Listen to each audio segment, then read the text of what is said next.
भाई बॉलीवुड में अगर सबसे ज्यादा किस्मत किसी की खराब है तो वो रणवीर सिंह की है। पता नहीं भगवान ने इसकी किस्मत कौन से मुहूर्त में लिखी है, जहाँ लॉकडाउन के बाद इस बंदे की सारी फिल्में फ्लॉप जा रही थी। चाहे वो जोश भाई जोरदार हो, सर्कस हो या 83 हो, सभी फिल्में बुरी तरीके से पिट रही थी। टाइम ऐसा आ गया था कि ये सारी फिल्में अपने बजट का आधा पैसा भी रिकवर नहीं कर पा रही थी। उसी बीच साल 2023 में इसकी एक और फिल्म आती है, रॉकी एंड रानी की प्रेम कथा, जिसमें इनकी सबसे अच्छी फ्रेंड कालिया भट्ट, आलिया भट्ट, एडिटर इस पार्ट को कट कर देना, इनके साथ सबसे तगड़ा गेम खेल जाती है, जिसके बारे में रणवीर ने कभी सोचा भी नहीं होगा। अब एग्जैक्ट वो स्टोरी क्या थी वो मैं आपको आगे बताऊंगा, तो प्लीज पेशेंस बनाए रखिए एंड वीडियो को देखते रहिए। अब आते हैं मुद्दे की बात पे, जिसकी वजह से आपने इस वीडियो पर क्लिक किया। यार सुनने में आया रणवीर को बॉलीवुड से बैन कर दिया गया, मतलब करियर शुरू होते हैं करियर खत्म, तो खत्म, bye bye, tata, goodbye, गया। तो कहानी कुछ ऐसे शुरू होती है एक्सेल इंटरटेनमेंट से। हाँ, वही एक्सेल इंटरटेनमेंट कंपनी जिसने डॉन सीरीज बनाई। पहले अमिताभ बच्चन डॉन बने, डॉन का इंतजार तो 11 मुल्कों की पुलिस कर, डॉन को पकड़ना मुश्किल ही नहीं। अरे दीवानो मुझे पहचानो, कहां से आया मैं हूं कौन। फिर Shahrukh Khan. I'm just a big fan, sir. Sir बहुत शरीफ सा लगता है, कॉल मी डॉन। अभी तक डॉन सीरीज ने एक्सेल इंटरटेनमेंट को बहुत सारा पैसा कमा कर दिया, लेकिन जब रणवीर सिंह की डॉन बनने की बारी आई, बेचारे की किस्मत, बॉलीवुड ने इसको बैन कर दिया। अब बहुत लोगों का कहना है इसके पीछे बहुत बड़ा क्रिटिक्स है। रणवीर सिंह और आदित्य धर के साथ बॉलीवुड बहुत बड़ा पॉलिटिक्स गेम खेल रहा है। अब जो भी बोलो भाई, धुरंधर पार्ट से सबकी कान तो चली है, इवन इनकी वाइफ दीपिका की भी। सुबह सुबह तुम्हारी यादों से मेरा चेहरा रोशन होता है, क्योंकि बाबा हर मोशन से जुड़ा एक इमोशन होता है।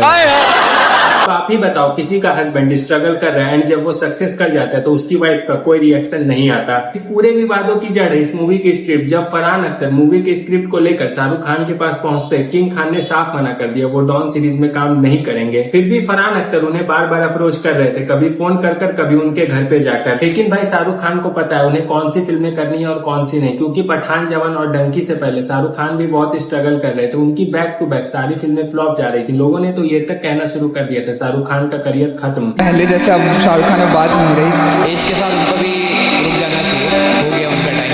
एज आ गई है, सबका टाइम होता है, शाहरुख खान का टाइम भी खत्म हो चुका है। इसलिए शाहरुख खान अब अपनी मूवी को बहुत सोच समझ कर सेलेक्ट कर रहे हैं। ऐसे ही वो बॉलीवुड के बादशाह नहीं बने, उनको सारा गेम पहले से पता है। अगर डॉन 3 शाहरुख खान के साथ बनती है या तो वो हिट जाएगी, उनके फैंस उन्हें देखने जरूर आएंगे। इससे सबसे बड़ा फायदा फरहान अख्तर और रितेश सितवानी को होगा, या तो ये मूवी फ्लॉप जाएगी। और शाहरुख खान पहले से जानते हैं ऑडियंस उन्हें कुछ अलग रूप में देखना चाहती है, इसलिए शाहरुख खान ने फरहान अख्तर को कम्प्लीटली मना कर दिया। इसलिए फरहान को कोई ऐसा एक्टर चाहिए था जो डॉन फ्रेंचाइजी को आगे बढ़ा सके, और डॉन 3 के लिए उन्हें चाहिए था एक एनर्जेटिक एक्टर। ऐसे में रणवीर अपने कपड़े, लुक और हरकतों की वजह से एनर्जेटिक है, उनका ध्यान सीधा उन पर गया। दोनों में बातें हुई, फरहान ने उन्हें अप्रोच किया, स्क्रिप्ट दिखाया एंड फाइनली रणवीर ने अपनी हामी भरी और डॉन 3 के लिए उन्हें कास्ट कर लिया गया। 9 अगस्त 2023 को इसकी टाइटल यूट्यूब पर अनाउंस हो गई, मूवी की शूटिंग भी चालू हो गई। लेकिन रणवीर का कहना था फरहान उन पर डाउट कर रहे थे, वो रणवीर को चीट करते हुए डॉन 3 में ऋतिक रोशन को कास्ट करना चाहते थे। वो शूटिंग को बार बार किसी न किसी बहाने से डिले कर रहे थे, उन्हें डर था कहीं मेरा सारा पैसा डूब ना जाए। रणवीर ने यह भी कहा, जब तक मैंने धुरंधर सीरीज से अपने आप को प्रूव नहीं कर दिया तब तक डॉन 3 के मेकर्स को मेरी याद नहीं आई। यानी वो मेरे नाम से धुरंधर की हाइप का फायदा उठाना चाहते हैं। रणवीर ने यह भी खुलासा किया कि फरहान के पास तो डॉन 3 की पूरी स्क्रिप्ट भी नहीं थी। चलिए अब डिटेल में जानते हैं इसमें गलती किसकी है, फरहान की है या रणवीर की है। तो इस पूरे लफड़े में हम गलती ना फरहान की दे सकते ना रणवीर की, क्योंकि चोर कभी नहीं बोलता मैंने चोरी किया, गुनहगार कभी नहीं बोलता मैंने गुनाह किया। तो इस पूरे मामले में रणवीर के साथ पॉलिटिक्स खेला जा रहा है, क्योंकि जब बंदा स्ट्रगल कर रहा था, डाउनफॉल से गुजर रहा था, कोई उसे सराहना देने नहीं आया, कोई उसकी मदद करने नहीं आया। लेकिन एक बड़ी हिट के बाद, बड़ी मैसिव सक्सेस के बाद सभी प्रोड्यूसर और डायरेक्टर उसकी तलवे चाटने आ गए। अब ये लोग आदित्य धर को तो कुछ नहीं बोल सकते, इसलिए उन्होंने रणवीर को लपेटे में लिया, क्योंकि धुरंधर के बाद तो रणवीर को एसआरके के साथ कंपेयर किया जाने लगा था। अब पूरा मामला समझ में आ रहा है, बॉलीवुड सुशांत सिंह राजपूत की तरह तो उन्हें हटा नहीं सकता, क्योंकि रणवीर थोड़ा दोगला है, इसलिए बॉलीवुड उन पर दूसरी चालें चल रहा है। 26 मई 2026 के दिन एक न्यूज आई, एक ऐसी न्यूज जिसने लिटरली बॉलीवुड फैंस को शॉक कर दिया। रणवीर सिंह को फिल्म वर्कर्स बॉडी ने बैन कर दिया। इसका मतलब समझते हो?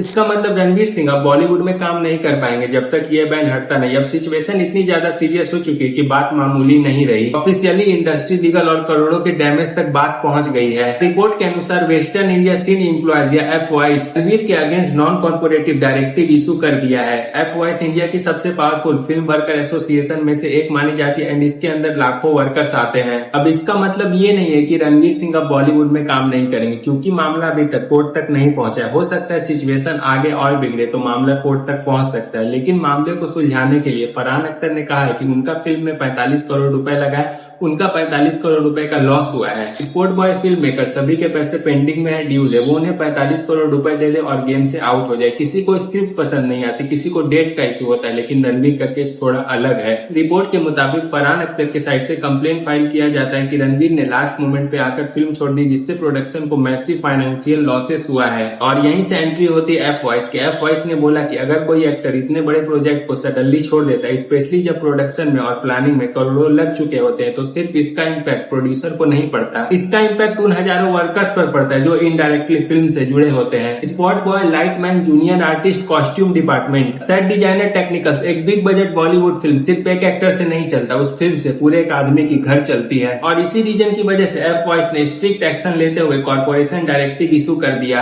अब नॉन कॉर्पोरेटिव डायरेक्टिव सुनने में टेक्निकल लगता है, लेकिन सिंपल लैंग्वेज में समझे तो ये ऑलमोस्ट इंडस्ट्री बॉयकॉट जैसा होता है। एफिलिएट वर्कर्स, एक्शन डायरेक्टर्स को कहा जाता है कि वो उस एक्टर के साथ काम ना करे। अगर आप बॉलीवुड को क्लोजली फॉलो करते हो तो आपको पहले से पता होगा ऐसे बैंस मजाक नहीं होते, क्योंकि बॉलीवुड एक इंटरकनेक्टेड इंडस्ट्री। अगर वर्कर्स ही कॉर्पोरेट ना करे तो शूटिंग इम्पॉसिबल है। रिपोर्ट में यह भी कहा गया है कि डॉन 3 ऑलमोस्ट 3 सालों से डेवलपमेंट फेज में थी, लेकिन रणवीर की एग्जिट ने पूरे प्लानिंग पर पानी फेर दी। अब थोड़ी फरहान अख्तर के साइड से भी बात कर लेते, क्योंकि सिर्फ एक साइड बात करना नाइंसाफी होगा। अब आप खुद ही सोच के देखो, अगर कोई एक्टर इतने लास्ट स्टेज पर आकर फिल्म को छोड़ता है तो प्रोड्यूसर्स को ऑब्वियसली बहुत बड़ा नुकसान होगा। ऑनेस्टली देखा जाए तो दोनों साइड का आर्गुमेंट समझ आता है कि एक्टर का राइट है प्रोजेक्ट को छोड़ना अगर उसे लगता है चीजें सही नहीं हो रही, लेकिन प्रोड्यूसर का भी पॉइंट वैलिड है, क्योंकि बॉलीवुड में टाइम ही मनी होता है। और यहाँ डॉन 3 कोई नॉर्मल फिल्म नहीं, ये एक लेगेसी फ्रेंचाइजी है। डॉन के नाम के साथ इज्जत का सवाल आता है, एक्सपेक्टेशन हाई होती है, ऑडियंस के दिमाग में ऑटोमेटिकली अमिताभ बच्चन और शाहरुख खान अटैक कर जाते हैं। ऐसे में फिल्म अगर डिले या कोलैप्स करती है तो सिर्फ फाइनेंशियल ही नहीं बल्कि डॉन की ब्रांडिंग पर भी बहुत बड़ा डैमेज होगा। फिर इवेंचुअली रणवीर के साइड से स्टेटमेंट आता है। स्टेटमेंट में कहा जाता है कि रणवीर सिंह मेंटेलिटी और डॉन फ्रेंचाइजी की रिस्पेक्ट करते हैं और वो इस मैटर को डिग्निटी और मैच्योरिटी के साथ हैंडल करना चाहते हैं। साथ ही उन्होंने अननेसेसरी स्टेटमेंट को अवॉइड करने की भी बात कही। तो ये तो था पूरा मैटर, जिसको मैंने बड़े आराम से और बहुत प्यार से आपको समझाया कि भाई मैटर क्या है।